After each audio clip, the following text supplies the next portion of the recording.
sarap ng candy ko! Pang Christmas! Si Santa Claus!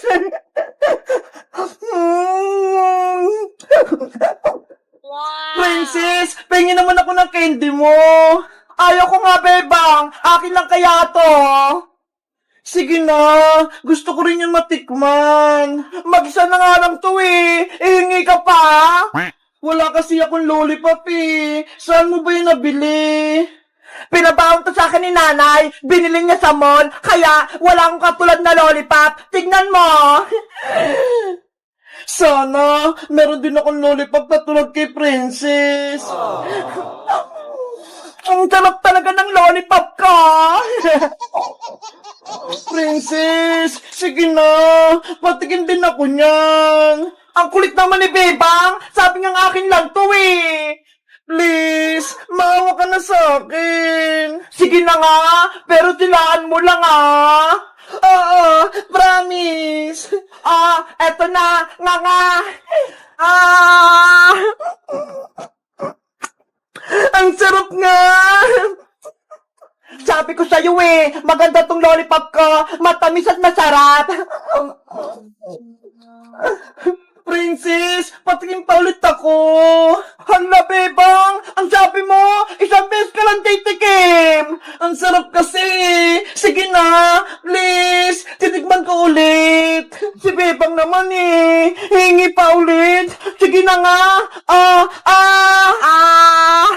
Wow! Tama na, bebang! Inubos mo yung lollipop ko! Bebang! Bitaw mo na yung lollipop ko! Hindi lang kita bati, bebang! Ang sabi ko, konti lang kainin mo sa lollipop ko eh! Sorry na, princess! Hindi ko mapigilan eh! Kahit anong sabihin mo, hindi na kita bibigyan ng lollipop ko! Akin na lahat to! Oh no!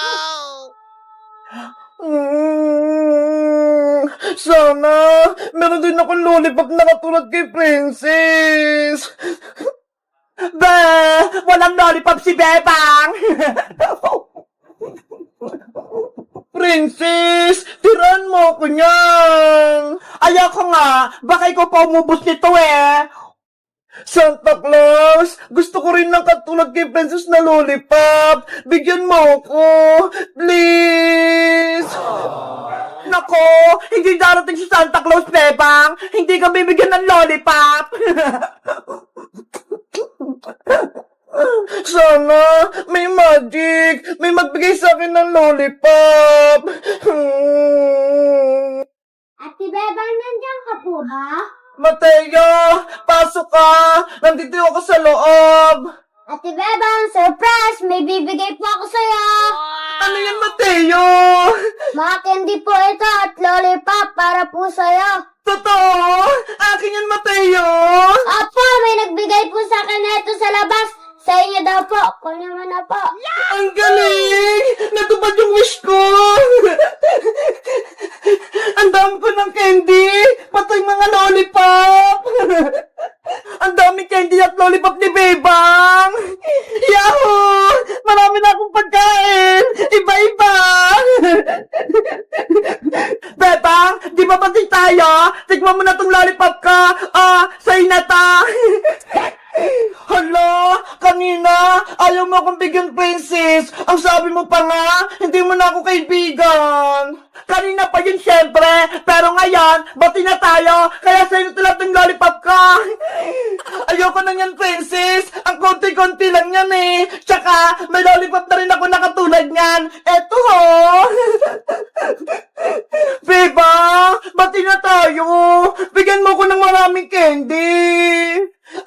Eto sa'yo, Princess. Eto lang, malit na lollipop. Tama na yan sa'yo, kasi nabusog ka na sa lollipop mo kanina eh. Bebang, bigyan mo ako ng madami. Yung isang basket. Oh no! Guys, sa tingin nyo, bibigyan ko ba si Princess ng lollipop at candy? Ha? Mag-comment lang kayo at mag-subscribe. Bye-bye! Jingle bell, jingle all the way. All stand and on the shop and say, hey! Bebang, anong ginagawa mo dyan? Iska, nagsabit ako dito ng bilog-bilog sa Christmas tree namin para may pangpaswerte. Sana all may Christmas tree kayo, Bebang. Sa bahay wala eh. Hindi bumili si Mama. Ganun ba? Gusto ko pa naman magsabit ng mga pangpaswerte sa Christmas tree, pero wala kaming Christmas tree. Alam ko na, dito ka nila magsabit sa Christmas tree namin ng pangpaswerte, Iska, para maranasan mo rin. Talaga, Bebang? Pwede ako magsabit dyan? Oo, tawagin mo rin si Princess. Sabihin mo, magsabit din siya dito ng pangpaswerte sa Christmas tree namin. Sige, wait mo kami dyan, Bebang, ha? Babalik din ako agad, kasama ko si Princess. Okay, bilisan nyo, ha? Kuha naman ng pampaswerte sa bahay. Mabuti na lang, may Christmas tree kami. Ang laki-laki pa. Pwede magsabi dito ng kahit ano.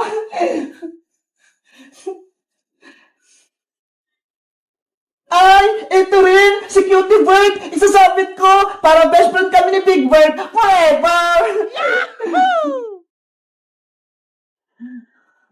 Ayan! Ang ganda ng Christmas tree namin! Ang daming bilog-bilog! Tapos nandito pa si Cutie Bird, pati si Squid Kids nandito rin! Diba? Nandito na kami ni Princess! May dala na kami pang paswerte! Hello, Beba! Merry Christmas! Merry Christmas din sa'yo, Princess!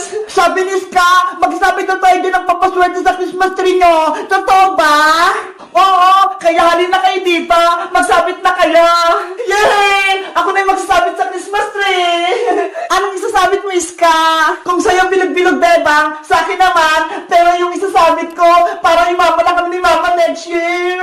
Ay! Ang sosyal! Pero yung isasabit ni Iska! Simulan mo na magsabit, Iska, para pagtapos mo, si Princess naman! Okay! Mga pera, dumami kayo ha, para sa susunod, bibili kami ng Christmas tree ni Mama.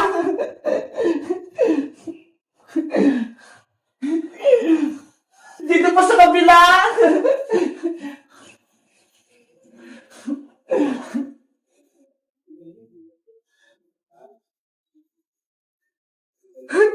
Ang dami ng pera! Bebang, tapos na ako! Nasabit ko na yung mga pera ko dito! Wow! Ang dami ng pera sa Christmas tree! Ang ganda na! Iska! Bebang, ako naman magsasabit ng papaswerte!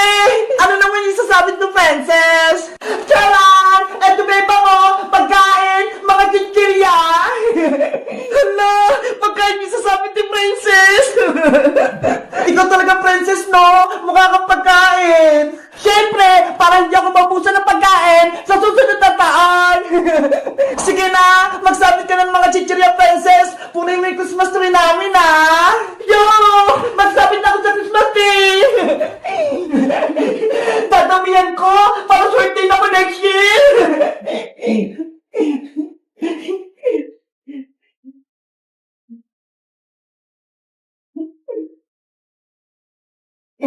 Si Princess talaga! Ang kulit!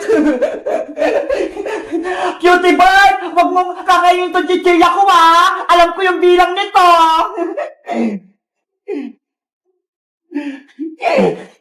Doon pa, ho! Sa taas! Maglagay ka pa!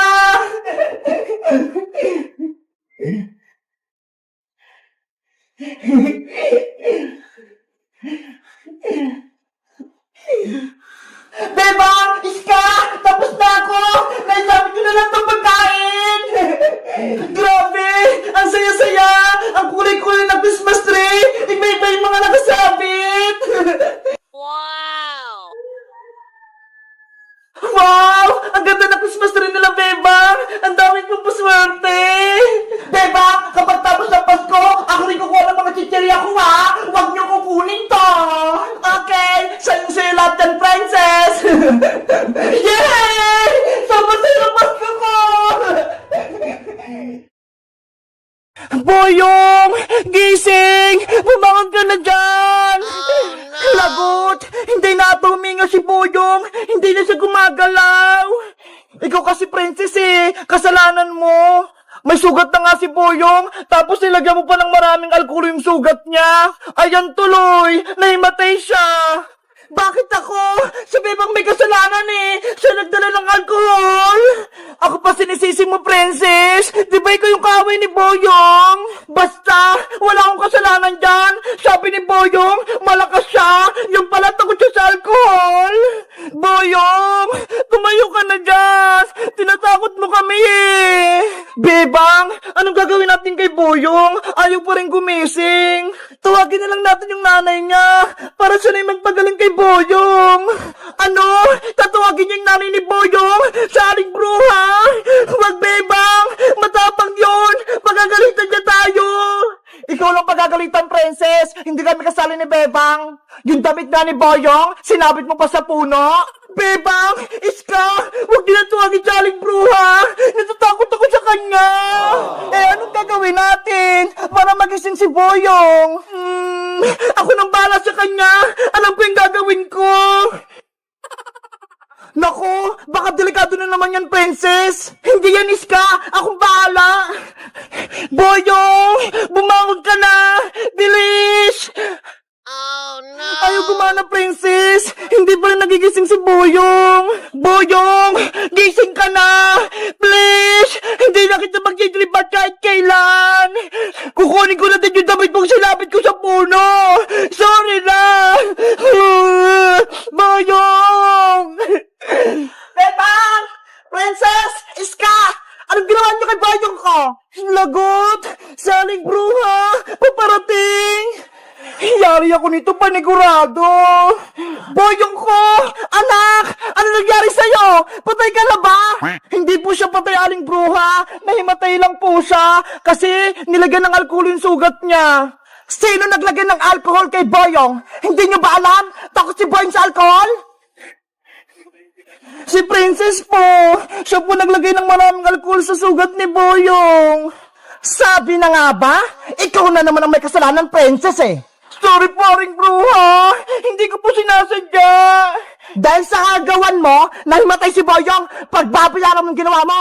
Aling bruha, sorry na po. Hindi ko naway si Boyong. Kukunin kita at iuwi kita sa bahay. Ikaw yung kapalit ni Boyong. Oh no! Sumama ka sa akin. Sayang at gusto mo. Halika na. Huwag po, aling bruha. Dito na po ako. Ayoko sumama sa inyo. Aling bruha, huwag niyo po kunin si Princess. Ipapagamot na lang po namin si Boyong sa ospital para gumaling siya. Huwag kayong mga ilam dito, Bebang, kung ayaw niyong madamay. Kasalanan to ni Princess, kaya siya lang magbabayad. Tara na, Princess! Bitawan niyo po ako, aling bruha. Gusto ko na po umuwi sa amin. Lagot ka na ngayon, iuwi na kita sa bahay. Oh Naku, no! si Princess, kinuha ni aling bruha. Ano nangyari? Bakit ang ingay-ingay? Tapos angat din ang tuhod ko. Iska! Si Boyong! Gising na siya! Yes! Gising na si Boyong! Aling bruha! Bumalik na po kayo dito! Gising na si Boyong! Oh no! Nasaan na sila? Biglang naglaho! Lagot! Wala na sila! Pati si Princess wala na rin! Hello guys! Magandang araw! Ako si Bebang! Sa aling bruha, dumating! Galit na galit! Kasi si Boyong nahimatay!